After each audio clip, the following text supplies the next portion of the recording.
চোখে চশমা, শরীরে বর্ণিল পোশাক, কারো কপালে টিপ, কারো বাহারি সাজসজ্জা। লাল গালিচায় নানা ভঙ্গিমায় আদরের বিড়াল নিয়ে ক্যাটওয়াক করছেন অভিভাবকরা।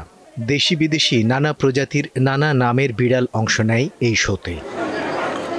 শুক্রবার বিকেল 4টায় নগরীর সপ্তবর্ণা কমিউনিটি সেন্টারে আয়োজন করা হয় এই ক্যাট শো, যেখানে নগরের বিড়াল প্রেমীদের মিলন মেলায় পরিণত হয়। এই শো এর মূল আকর্ষণ বিড়াল, তাই অনুষ্ঠান শুরুর আগেই নগরের বিভিন্ন এলাকা থেকে সাজিয়ে গুছিয়ে আদুরে বিড়াল নিয়ে হাজির হন বিড়াল প্রেমীরা। আমার খুবই ভালো লেগেছে যে বরিশালের মতো জায়গায় এমন একটা প্রোগ্রাম অর্গানাইজ করা হয়েছে। অ্যান্ড আমি বিড়াল পালতেছি অলমোস্ট 9 বছর ধরে। আমার বাসায় আরও 4টা বিড়াল আছে। ওরা আমার বোনের বিড়াল এক্স্যাক্টলি, এর জন্য ওদের নিয়ে আসা হয়েছে। কি হয়েছে, আমাদের বাসায় যারা ওরা মিক্সড, দেন বাংলাদেশি মিলানো, ওদের এর জন্য আনা হয়নি। বাট সব কিছু মিলে আমার প্রোগ্রামে এসে খুবই ভালো লাগছে। ইনশাল্লাহ আমি নেক্সটে আবার আসবো। আমার দেশি ক্যাট প্রথমে পালি, তারপর ওদের শখের বসে পরে ওদের আমি আমার ক্যাটকে নিয়ে আসতে পেরেছি। আমার নিজেরও খুব ভালো লাগছে, সবাইকে দেখতেছি। আমার ক্যাটটাও আসলে অনেক হ্যাপি, কারণ বাসায় বসে তো এত ক্যাটদের দেখে না। এটা আসলে শীতের পোশাক না, ওকে ডাইনোসর সাজানো হয়েছে।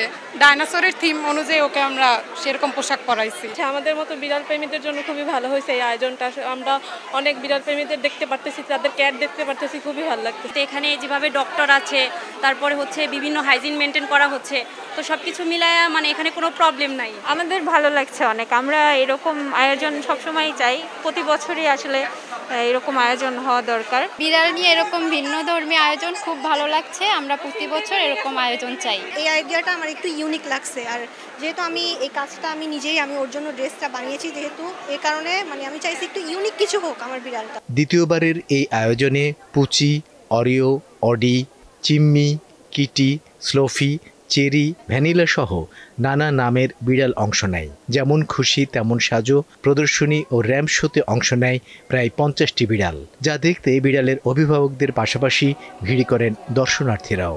এখানে আয়োজনটা খুবই সুন্দর হয়েছে, আর বরিশালে তো সচরাচর দেখা যায় না এমন।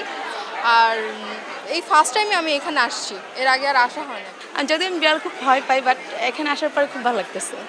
আর ওদের জন্য ওরা খুবই ক্যাট পছন্দ করে। যারা বিড়াল প্রেমী তাদের জন্য খুবই আসলে আনন্দের বিষয়। বিশ্বের নানা দেশে পোষা প্রাণীদের নিয়ে এমন আয়োজন করা হলেও দেশে এই ধরনের প্রতিযোগিতার আয়োজন খুবই কম। বিড়াল প্রেমীদের এক ছাতার নিচে আসতে ক্যাট সোসাইটি অব বরিশাল নামের একটি সংগঠন আয়োজন করে এই ভিন্নধর্মী শোয়ের।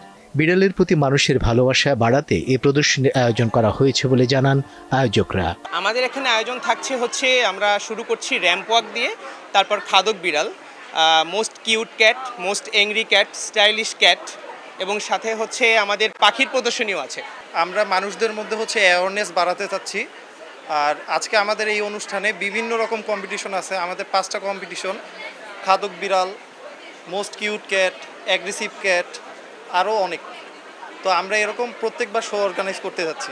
আর আমরা সবাই খুশি, বরিশালবাসী আমরা চাচ্ছি সবাই বুঝুক, তারাও বিড়াল পালুক, কুকুর পালুক, তারা সমাজে আমরা যেন এটা বুঝাতে পারি সবাই। এই আয়োজন মানুষকে প্রাণীদের প্রতি আরও সদয় করবে বলে জানান জেলা প্রাণী সম্পদ কর্মকর্তা। পশু পাখি নিয়ে এমন আয়োজন বারবার হোক, এমন প্রত্যাশার কথাও জানান তিনি। মানুষের এখন বিনোদনের আসলে কোনো উপায় নেই।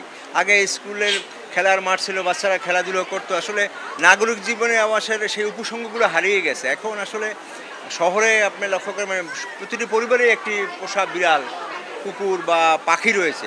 এটি আসলে মানুষের মানসিক বিকাশের জন্য দরকার। মানসিক হেলথ যেটা বলে, এটি সুস্থ না থাকলে তো আপনি ভালো কাজ করতে পারবেন না, আপনার কর্মদক্ষতা বাড়বে না। এটি বিড়াল পালন একটি শখই না, পাশাপাশি এখান থেকে শিক্ষণীয় অনেক কিছু আছে। 2023 সালে প্রথমবার বরিশালে আয়োজিত হয়েছিল ক্যাট শো, আর এবার দ্বিতীয়বারের আয়োজনে 5টি ক্যাটাগরিতে 15টি পুরস্কার দেয়া হয়। এছাড়াও ছিল ক্যাট ফুডের 7টি স্টল। সময় সংবাদ, বরিশাল।